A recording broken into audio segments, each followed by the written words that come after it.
future today, future of Ayodhya. And while there is a lot of hope and enthusiasm around Ayodhya, its potential and prospects, there are expectations too.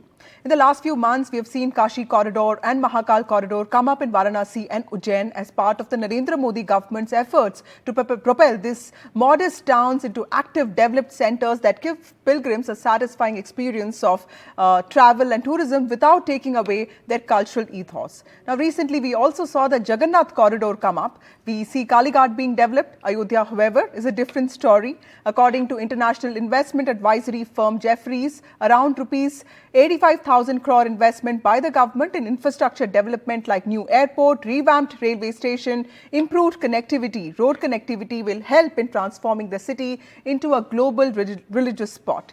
So while the pran pratishta is being seen as a pivotal moment in India's political landscape, can Ayodhya finally unlock the unrealized potential of religious tourism in India? That is the question we are asking. Let's look at the numbers first. The number of domestic tourists that visited places of pilgrimage in India was 1.4 million in 2022, while 6.6 million foreign tourists visited India. So the numbers are huge. Now, the places of religious tourism earned rupees 1.35 lakh crore in 2022. This is much more than rupees 66 crore in 2021. Remember, the government does not maintain the revenue generated through religious centers, but it does have data on foreign exchange earnings. Despite these numbers, religious tourism in India continues to be in the lower bracket of trips when it comes to spending. Medical tourists or holiday tourists who come to India spend much more, in fact, double the amount as religious tourists. With a Ram temple all set to welcome devotees now, can Ayodhya, using the value of its heritage, history and religious importance, boost India's religious tourism? That is what we will try and understand tonight. But today was the first day that the Ram temple was thrown open to devotees, common men and women. Let's look at this report by my colleague Tanishq from Ayodhya.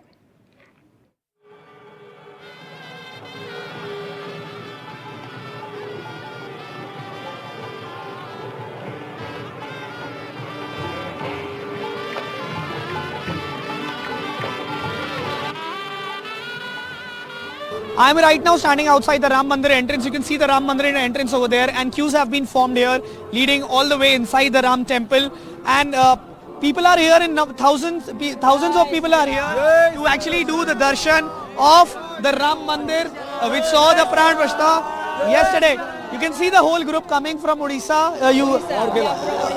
So कैसा लग रहा है आप लोग को? आज आके बहुत ऐसा आनंद लग रहा है कि बरसों का 500 का इंतजार जो था वो आज पूरा हो चुका है। अयोध्या कैसी लग रही है? अयोध्या जैसे एक दुल्हन को सजाई जाती है उस तरह से लग रही है। एकदम पूरा भव्य मंदिर लग रहा है। पूरा मतलब गली गली सड़क सड़क जहाँ से जा रहे हैं वहाँ पे राम भक्त और उनका देख लिया आपने? हमने बहुत सारा चौक देखा, बहुत सारे माने लोग देखे, संत देखे, यहाँ पे तरह तरह के पंछी सब आ रहे हैं, सब दर्शन के लिए उत्साहित है। और हमने सबसे पहले यहाँ जन जन में श्री राम को देखा है, ये सबसे अद्भुत बात है। So you can see the excitement of the people. People are really ecstatic about the Ram Mandir. They are going to enter and see the Ram Mandir very soon. This is the line here, and lines have been formed for the devotees to do the darshan. People are entering here inside the Ram temple. कहाँ से आए? जय श्री राम। हम MP Sehore जिले से। तो कब से इंतजार कर रहे थे दर्शन का? बहुत सालों से इंतजार कर रहे हैं। हमारी इतनी उम्र ही हमारे पूर्वज इंतजार कर रहे थे। आज मैं ये पूछ रहा हूँ, अभी कितना इंतजार है? आज पूरे दिन हम 13 तारीख से यहाँ पे आए हुए बेसब्री से इंतजार था कब ये घड़ी आए। व्यवस्था में कार सेवक पुरंग में 2 महीने से यही व्यवस्था में। क्या व्यवस्था? 2 महीने व्यवस्था में हम आने जाने वाले जो भक्तगण हैं उनकी रुकने की और भोजन की व्यवस्था में हम लोग लगे हुए थे। 2 महीने से हम लोग। कितने लोगों का खाना, क्या क्या भोजन खिलाया? यहाँ पर डेली मेन्यू बदलता है, दोनों टाइम मेन्यू बदलता है। सुबह जो है नाश्ता होता है, चना होता है, बटर होती है, चाय होती है, काफी होती है। दोपहर में कढ़ी होती है, चावल होती है, सब्जी होती है, पापड़ होता है, सलाद होती है, रोटियां होती हैं। इस प्रकार से अलग अलग मेनू है हर समय के। गाते हैं आप? गा के सुनाइए कोई राम का गाना। 16 सिंहासन राम विराजे, 16 सिंहासन प्रभु राम विराजे, तंबू से महलों में आ गए, भगवाधारी छा गए, मेरे राम तंबू से महलों. So you can see the excitement here of the people. They are gathered here, and of course you can see the line all the way going, entering, towards the Ram temple. People are really ecstatic and excited.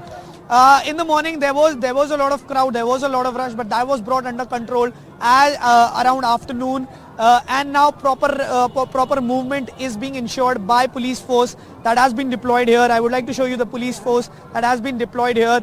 And they are, separate queues have been made. They are ensuring proper entry and exit of the devotees. Right now I'm outside the Ram Mandir entrance, and yesterday pran pratishta was done by Prime Minister Narendra Modi.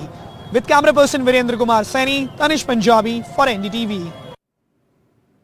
Thank you, Tanish, for joining us. That brings us to the discussion that we have today. Can Ayodhya become a global religious spot for India? Joining us, Yudhishthir Govindas, who's the Country Director of Communications and National Spokesperson of ISKCON India. We have Jyoti Mayal, who's the President of the Travel Agents Association of India.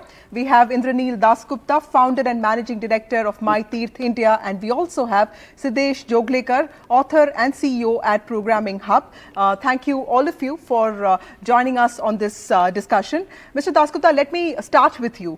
Ayodhya, according to Jeffries and many other surveys that I was looking at, is positioned to be this global pilgrimage spot. It's expected to see around 50 million to 100 million tourists annually. Now, Ayodhya, we know, has a history, it has culture, and it also has a very powerful story of Ram that has traveled to many countries. What else do you think Ayodhya needs to become a global religious spot, and what did we lack till now?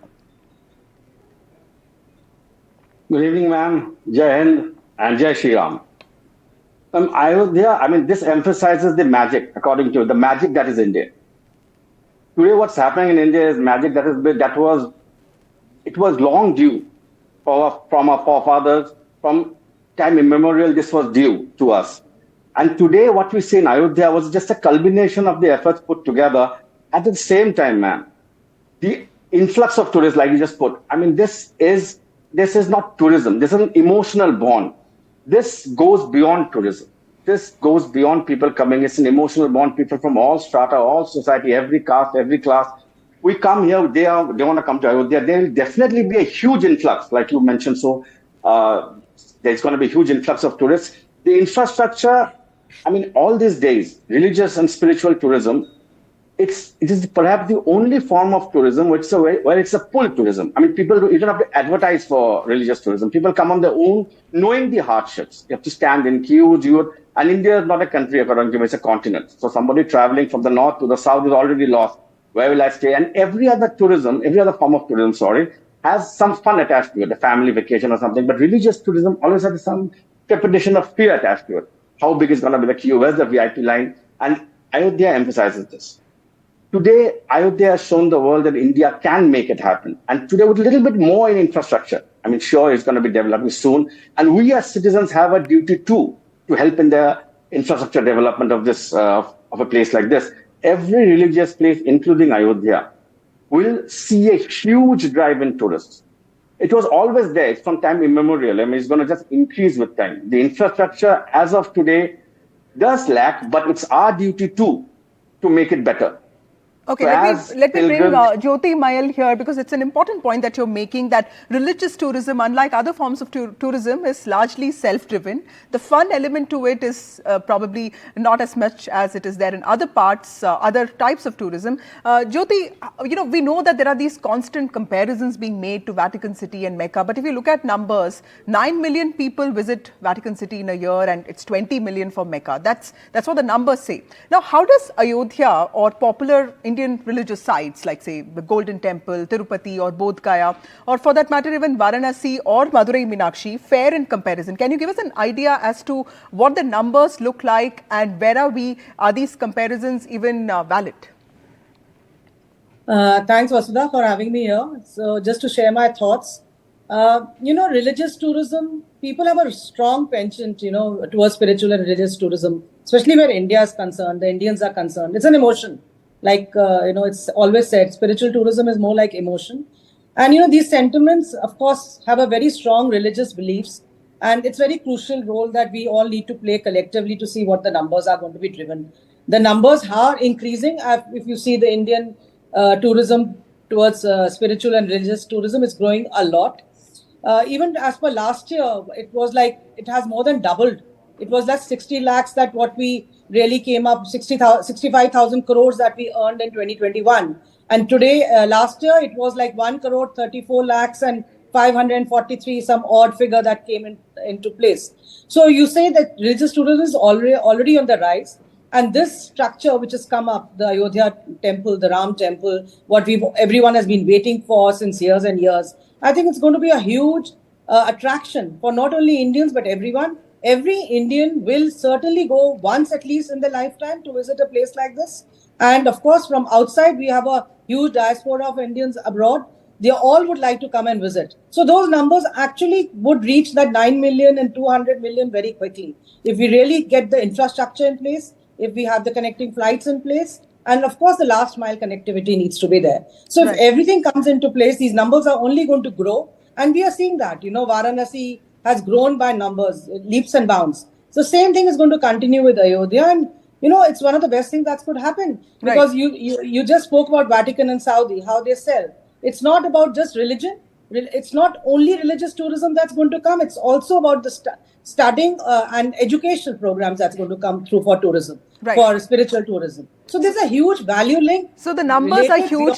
That's what even the tourism ministry numbers say. Mr. Joglekar, it's an important point that Jyoti is making because the numbers are growing of religious and spiritual tourism in India. But there is also this gap between, say, holiday tourism, medical tourism and religious tourism. I know it's not fair to, compare that. But when it comes to spending, what is the importance of religious tourism amongst both international and national religious tourists to India? And do you see these numbers helping in boosting the overall tourist economy? Because if you look at the numbers, in 2022, the footfall in Varanasi saw an 8-fold increase as compared to tourists in Goa. So clearly the numbers paint a very optimistic picture. But when it comes to spending, do you think that this can also lead to some positive changes? Absolutely. I think spending will go up. The reasons for this are manifold. One is, look at the location of Ayodhya itself. The location of Ayodhya is right in the middle of Uttar Pradesh and perhaps the most densely populated area in the world. Two, the kind of infrastructure spends that you talked about, you gave some staggering numbers up front, both on the air as well as the rail side. That is going to help in boosting these numbers. Three, as people come to Ayodhya, they will spend time, they will go around. Within 250-kilometer radius, you have Lucknow, you have Kanpur, you have Varanasi as well, quite close by. So that is going to help. And there is infrastructure to go around as well. There are some good highways built in UP in the past 5 to 10 years, and that is all going to help.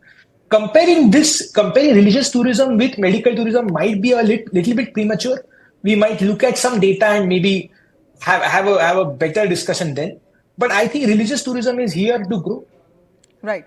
Mr. Das, Ramayana has a very powerful story and it's integral to the way many Indians conduct our lives. And, it's very, common men and women have a special connect with the Ramayana. From Thailand to Cambodia, we've seen versions of it. In fact, every time we go to Sri Lanka, we also make a visit to Sita Lanka, right? So ISKCON temples are all over the world and you see devotees coming in large numbers. Tell us, what are the primary requirements to enable a city to become a global spiritual or religious tourist spot? What are the checks and balances that you put in place? And how do you sort of tell the world that, we have a story to tell and you have to come visit us? Thank you, Vasudha, for having me.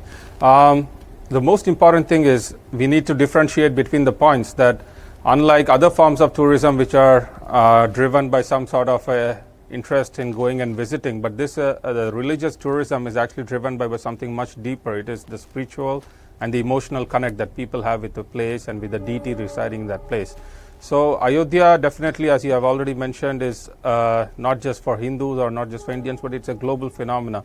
So we have right now devotees here in our ISKCON camp from Hungary, from Germany, Slovenia, America, right now camping here in Ayodhya, trying to have darshan of Lord Ram Lala.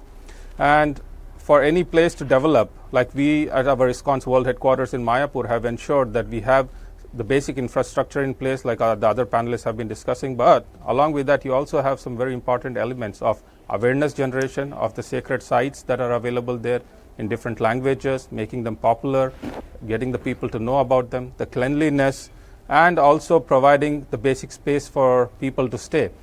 Right now, Ayodhya still needs some help, but definitely the government is working in that direction. From my interaction with a lot of residents here in the last few days that I have been moving around in Ayodhya, I see a tremendous change compared to the many years ago that I had visited Ayodhya.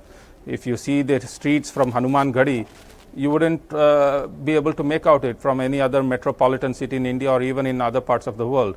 So that aspect of cleanliness, awareness generation is definitely coming up. And if it's promoted in a much bigger way by the Indian embassies in different parts, I think that will give a big boost to Ayodhya. Mr. Dasgupta, tell us about this new profile of people who are powering, this visit to religious places, because there are studies that also say that this rush is in some ways propelled by millennials and not just older senior citizens. So is India's youth traveling to pilgrimage centers more now, and how can India tap on that particular aspect of tourism? Absolutely, man. Spot on. When we started My Trip India, we thought it was going to be for 30 and above. But ma'am, we've just seen a change, a huge sea change. We've had people 18 onwards. The interest in Indian culture, interest in Indian spirituality now transcends all age. You are absolutely right on this.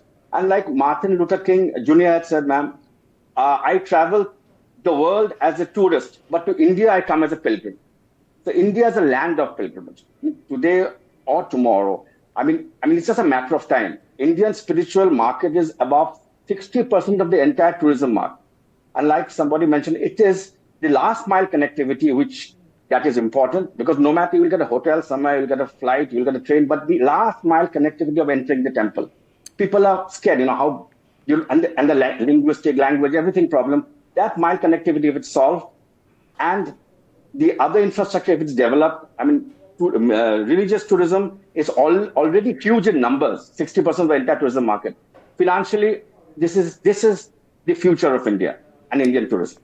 Right. Mr. Joglekar, there is this master plan for Ayodhya in place. We already saw that the airport and a brand new railway station came up. But can you tell us what is it that the government can do? Because there are various departments here. There's the state government that is in charge of getting a lot of these places developed. There's a central government that puts in place a vision. Now we have the central government scheme called Prashad that looks at identifying religious spots and developing them. In some states, you also have the HRNCE department that looks at coordinating with temples. So, what kind of coordinated working is required here? And also, if you look at Red Fort now, there is privatization. The Almias are developing it. Do you think private players can also play a role in ensuring that there are better facilities for tourists? Yes, absolutely. There is a lot to be done. The first thing that we can do is by learning from our own success stories. Think of Golden Temple. Think of Tirupati Temple. Think of the Kashi Vishwanath Temple at Varanasi. There is a lot to be learned by Ayodhya from these three examples, right? First, as you talked about, the facilities, the infrastructure, the last mile, a lot of these things have been discussed right now already. The most important part is going to be, to have a 5-year plan. It is not just about 22 January and 23rd January. It has to be about 5 years, 10 years. The kind of infrastructure push that is required, both at the global level as well as at the national level. Perhaps another big round of unlocking of tourists will happen when Ayodhya becomes an international airport. That will become a very important landmark in itself. Obviously the rest of the country is eagerly waiting to get connected to Ayodhya by rail or by train. And I think coordinating these things will require some amount of planning, will require some amount of discussion. But certainly, I think the demand is there. Right now it looks like a supply constrained economy, I would say, and that's a wonderful sign. Mr. Thus, when it comes to development in Tirth Kshetras or religious places, there's always this dilemma because a lot of people feel that the religious, cultural, civilizational ethos would get disturbed. So too much development is not needed. That is what one section of people would always say. But, if you're looking at attracting foreign tourists, you need a certain kind of hotels to be in place, you need facilities. So how does one navigate that particular aspect? How does one balance this whole aspect of balancing development and also preserving the cultural and original ethos of a place like Ayodhya?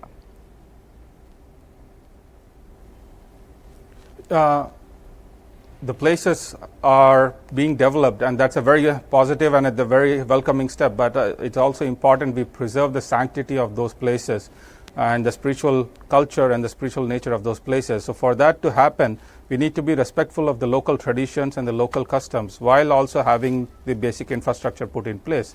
And that means also preserving the style, the nature of the localities, the buildings, the traditions. If you go to Kyoto in Japan, though it's one of the most developed economies in the world, but you still see its unique nature of Kyoto city still being preserved. And that is the nature that we need to adopt. So the tourists and pilgrims come, they are sensitive to the local traditions and culture. And when we have spirituality and sustainability working together, that's when the real transformation takes place. Right. Jyoti, the average religious trip generates a bill of rupees 2,717 as opposed to rupees 15,000 spent by medical tourists who come to India. Of course, that comparison, like I said, may not be fair, but average spending on holiday travel is also double the expenditure on religious travel. How important in this context is, giving a boost to Ayodhya's local economy by creating, say, homestays, local jobs and driving up consumption, and also, like Mr. Das said, sensitizing even tourists on the traditions of this place and probably, also ensuring that your local youth get jobs? No, that's perfectly right. I mean, it's a very correct thing to say that the sustainability has to stay, and ecotourism has to be developed. And, we just can't get into over tourism because of anything. First, we need to be equipped to handle the entire tourism structure, because like Mr. Das just said, that, that's the first thing that goes into anyone's experience, that you need to connect to the entire environment to bring out the best. So that has to happen. But this will automatically give also growth to the environment and to the localites. We've already seen that there's been a huge rise where employment is concerned. Even before the temples really started up, we've had already around 25 to 30,000 people who have already been absorbed. And there are so many new avenues opening for local people. So I think that's the first aspect that comes out with people, because it has to be promoted in every way. But we cannot forget over tourism. We cannot get sustainability. We need to bring it with inclusiveness. So all these structures need to be put in place, and the governance has to be very correct to give the experience. The experience has to come in the right format. If the experience is lost, then there is no use of anything coming out the best, and it's not going to happen. The expenditure, anyone who comes for religious tourism will automatically cover the entire and the other parts of the country. So it's an add-on for someone, and it's an add-on for people who are coming into India to look at the Ayodhya and the religious tourism aspect, but also move forward and move ahead. So you have a huge connect to bring in conferences, MICE, adventure, everything, every aspect of tourism, and linking it to religious tourism also. Right. Because tourism is, it's a huge value chain. Again, I keep saying that it's a huge value chain. And we need to bring this awareness into the traveler who's coming into India, or even our domestic travelers. Mr. Joglekar, last word from you. For long we've had this Buddhist circuit in place. We've had wonderful Buddhist pilgrimage places, but without even an air connectivity in places like Sanchi, which is considered very special by Buddhist community, especially the international Buddhist community. So what are the mistakes that India has made in the last 50, 70 years? Because you spoke about good practices. What are the things that we should be avoiding? I think absolutely right. One of the biggest. I would say one of the missed opportunities for the 50 to 70 years has been, not developing religious tourism well enough. People were coming in from far off, from Myanmar and all of this, the Buddhist circuit, as you rightly call it, to Gaya, and so on. I think this is an opportunity that will unlock a lot of foreign currency exchange into India. One of the key things that India needs to ensure that we don't repeat is we should ensure that our cleanliness standards are well maintained. One thing that we notice outside India is the kind of attention to detail from a cleanliness perspective. Two is the overall experience. How are you ensuring crowd management? How are you ensuring little things like availability of accommodation, availability of an online clear website, for example, wherein you can learn about basic things. And the third and the most important part should be how are you positioning yourself as well? There has to be some festival that links all of these things. Why only the Buddhist circuit? Can't there be a Hindu circuit? Can't there be a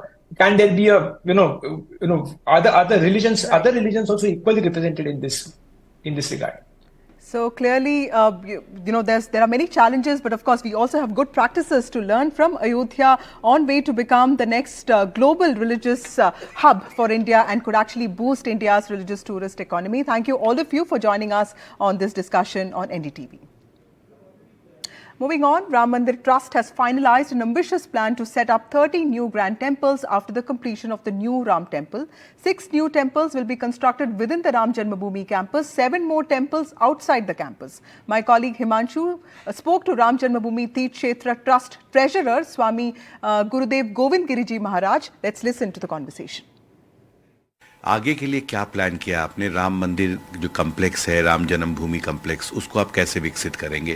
क्योंकि Ayodhya vision document में ये लिखा है कि आप अयोध्या को एक global spiritual tourist hub बनाना चाहते हैं। कि अभी स्वयं इसी मंदिर का काम अवशिष्ट है, इसके ऊपर दूसरा तल बनना है, शिखर का काम भी पूर्ण होना है और जो वहाँ पर मूर्तियाँ लग चुकी है उनका भी फिनिशिंग पॉलिशिंग कुछ मात्रा में अवशिष्ट है, वो भी होना है। फिर ऊपर के तल के ऊपर राम परिवार की स्थापना होनी है। चूंकि यहाँ पर भगवान श्री राम का मंदिर है, ये विष्णु प्रधान पंचायतन है, इसलिए राम जी के रूप में भगवान विष्णु तो वहाँ पर विराजमान रहेंगे, लेकिन एक एक कोने में हमें गणपति की स्थापना करनी है, शिव जी की स्थापना करनी है, सूर्य भगवान की स्थापना करनी है और देवी जगदम्बा की स्थापना करनी है। अब राम जी का मंदिर है, इसलिए हनुमान जी की स्वतंत्र स्थापना हम करना चाहते हैं, तो उनका एक मंदिर होगा और जहाँ सीता रसोई रही है वहाँ पर अन्नपूर्णा माता की स्थापना होगी। इतना होते होते और भी बाहर एक बहुत बड़े कॉम्प्लेक्स में हम 7 मंदिर और बनाने जा रहे हैं। भगवान की प्रत्यक्ष लीला में जो किसी न किसी प्रकार से सहभागी है उनके ये मंदिर होंगे। महर्षि वाल्मीकि है, महर्षि वशिष्ठ मुनि है, विश्वामित्र मुनि है, जिस भगवती शबरी मैया के आश्रम में भगवान चल करके गए उस शबरी का एक मंदिर बनेगा और जिसने भगवत कार्य में अपना प्राणार्पण किया उन जटायु का भी एक मंदिर बनेगा। इस प्रकार भगवत लीला सहचरों के 7 मंदिर, इधर परकोटे के 6 मंदिर, ये सब अभी बनने हैं। Prime Minister Narendra Modi has replied to President Draupadi Murmu's letter to him saying that he has come back with an Ayodhya that will stay with him forever. He said his principles of Sabka Saath, Sabka Vishwas and Sabka Prayas is inspired by Lord Ram's teachings. On the evening of Ram Temple consecration ceremony in Ayodhya, President Draupadi Murmu had written a letter to Prime Minister Narendra Modi congratulating him for the pran pratishta ceremony. She had also applauded Prime Minister Narendra Modi for performing the supreme 11-day rigorous Anushtan before taking part in the ceremony at the Ram Janmabhoomi temple.